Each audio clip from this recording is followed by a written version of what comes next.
Hello everyone, welcome back to RM classes. तो जैसा कि इसके पहले वीडियो में हमने पढ़ा था माइक्रोस्कोपी एंड इस टाइप्स के बारे में, तो आई होप कि आपको ये टॉपिक क्लियर हो गया होगा। अगर आपको इससे रिलेटेड कोई भी कन्फ्यूज़न है कि आपको जो टॉपिक समझ में नहीं आया तो आप कमेंट करके पूछ सकते हैं।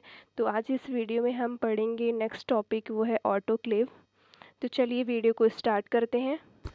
Autoclave is a laboratory equipment used to sterilization which involves subjecting equipment or material to high pressure steam to kill bacteria, virus, fungi and other microorganism।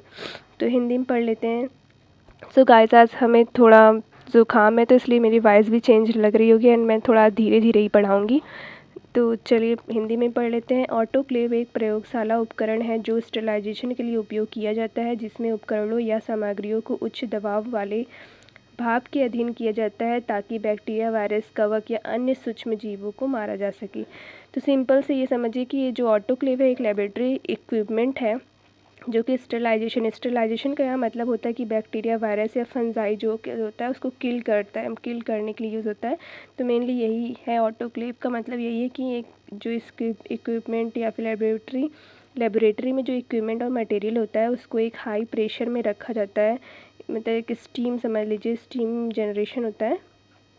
Steam जो होता है वो भाप उसमें रखा जाता है ताकि जो बैक्टीरिया, वायरस और फंजाई और अदर माइक्रो ऑर्गेनिज्म जो कि इक्विपमेंट है वो मर जाएं, यानी कि उसको किल करने के लिए यूज़ होता है। हाउ ऑटोक्लेव वर्क, तो यहाँ पे देखेंगे ऑटोक्लेव कैसे काम करता है। तो फर्स्ट है steam generation. Autoclave generate steam which is use to sterilize the equipment और मटेरियल। तो भाप उत्पादन। ऑटोक्लेव भाप उत्पन्न करते हैं जो उपकरणों या सामग्रियों को स्टेरलाइज करने के लिए उपयोग किया जाता है। तो सबसे पहले ऑटोक्लेव में क्या होता है कि एक भाप उत्पन्न होता है, मतलब कि स्टीम जनरेट होता है जो कि इक्विपमेंट और मटेरियल को स्टेरलाइज करने के लिए करते हैं। और सेकंड है high pressure. The steam is maintain at high pressure typically between 15 to 20 psi यानी pound per square inch to achieve temperature above 121 degree Celsius to and Fahrenheit में 250 डिग्री फ़ारेनहाइट। उच्च दबाव। भाप को उच्च दबाव पर बनाए रखा जाता है, आमतौर पर 15 से 20 psi के बीच, ताकि 121 डिग्री सेल्सियस से अधिक तापमान प्राप्त किया जा सके।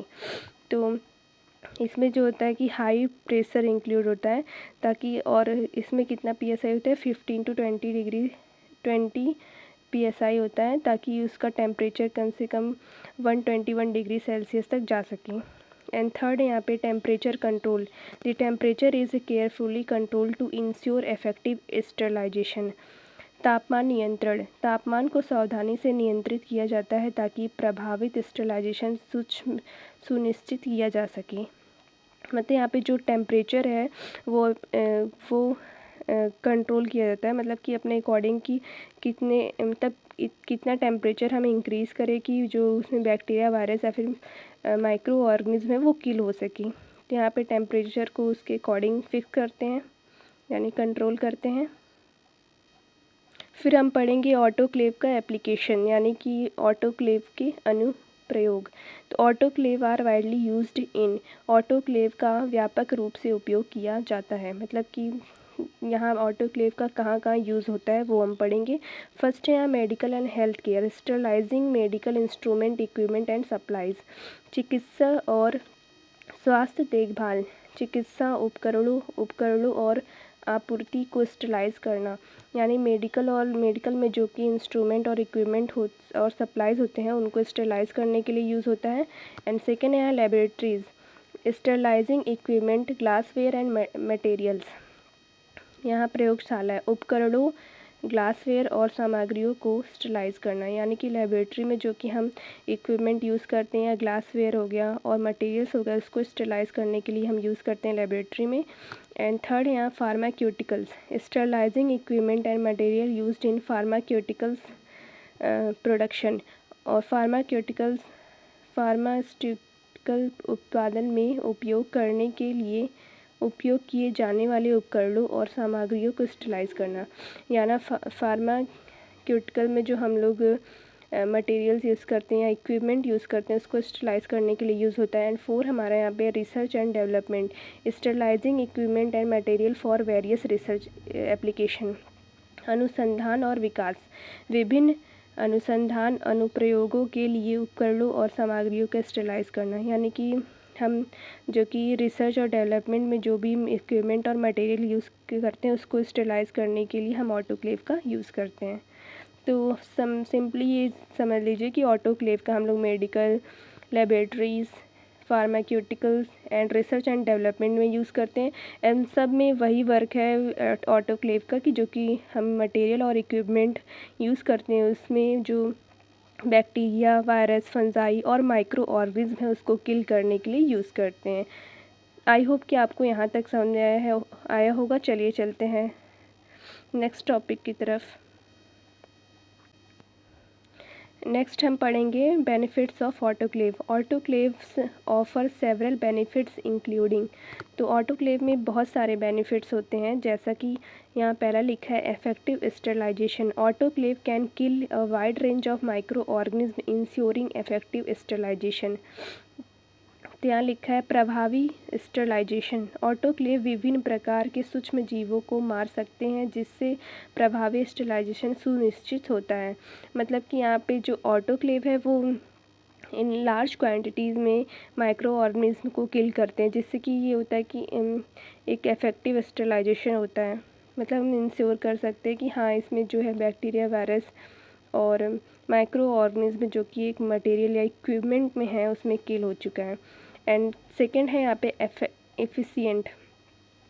Autoclave can sterilise large quantities of equipment and material quickly and efficiently. यहाँ पे है सेकेंड है कुशल। ऑटोक्लेव बड़ी मात्रा में उपकरणों और सामग्रियों को जल्दी और कुशलता से स्टरलाइज करता है। मतलब कि यहाँ पे ऑटोक्लेव में यहाँ पे जो है स्टरलाइजेशन वो लार्ज क्वांटिटी में कर सकते हैं। मतलब एक बार में आप कई सारे इक्विपमेंट और मटेरियल को स्टरलाइज कर सकते हैं। एंड थर्ड यहाँ पे reliable. Autoclave are reliable method for sterilisation reducing the risk of contamination. विश्वसनीय। ऑटोक्लेव स्टरलाइजेशन एक विश्वसनीय तरीका है जिससे संदूषण के जोखिम किए जा सकते हैं। तब कि यहाँ पे जो ऑटोक्लेव है एक मतलब कि आप इस पे जो ये प्रोसेस है इस पे आप बिलीव कर सकते हैं कि स्टरलाइजेशन एक इफ़ेक्टिव प्रोसेस है जिससे कि कंटामिनेशन का रिस्क नहीं होता है। तो चलिए ऑटोक्लेव को एक बार फिगर की हेल्प से भी समझ लेते हैं। तो यहाँ पे देखिए ये पूरा जो है एक ऑटोक्लेव का स्ट्रक्चर है। देखिए ये जो ऊपर है सबसे पहले यहाँ पे ये है प्रेशर कंट्रोल वाल्व। यहाँ से जो होता है कि हम लोग प्रेशर कंट्रोल करते हैं। ये फैस्टिनेटिंग स्क्रू है, यहाँ मतलब स्क्रू यहाँ पे अपने अकॉर्डिंग यहाँ पे फिक्स करते हैं। ये प्रेशर गॉज है। सेफ्टी वॉल है। एयर रिमूवल वॉल है, मतलब यहाँ से एयर हम रिमूव करते हैं। द लिड है, ये जो ऐसे ऐसे ऐसे लगा है इसको लिड बोलते हैं। ये थर्मोमीटर है, यहाँ पे हम लोग टेम्परेचर को देखते हैं कि कितना इंक्रीज़ हुआ है कितना नहीं। और ये परफोरेटेड रेस्टिंग प्लेट है। एंड यहाँ पे हीटिंग एलिमेंट, ये जो ऐसे रॉड टाइप का लगा है ये हीटिंग एलिमेंट है। और इसमें वाटर है, तो यही वाटर ही तो स्टीम होकर के आता है जिससे कि बैक्टीरिया, वायरस, फंजाई सब किल करते हैं। और ये प्रेशराइज्ड वॉल्व है ये। एंड ये ड्रेन वॉल्व है, यहाँ से जो है कि पानी बाहर जाता है। तो ये है द ग्रिड बास्केट परफोरेटेड, यानी कि यहाँ पे जो है यहाँ पे जो हम लोग इक्विपमेंट या मटेरियल है इस यहाँ पे रखते हैं। समझ लीजिए ये फ्लास्क है, कुछ भी है, ग्लासवेयर है, यहाँ पे रखते हैं। और इसमें जो बैक्टीरिया, फंजाई या माइक्रो ऑर्गेनिज्म है इसे किल करता है, जो कि हम लोग आपको तो पता ही होगा जो माइक्रो ऑर्गेनिज्म होते हैं वो हम लोग डायरेक्ट आई से नहीं देख सकते हैं, माइक्रोस्कोप में ही देख सकते हैं। तो इसमें जो है जो ग्लासवेयर में कोई भी माइक्रो ऑर्गेनिज्म है तो उसे किल करता है। और सो आई होप कि आपको ऑटोक्लेव अच्छे से समझ में आएगा। अगर आपको इससे रिलेटेड कोई भी कन्फ्यूज़न है तो आप कमेंट कर सकते हैं। Thank you for watching. मिलते हैं नेक्स्ट वीडियो में नेक्स्ट टॉपिक के साथ।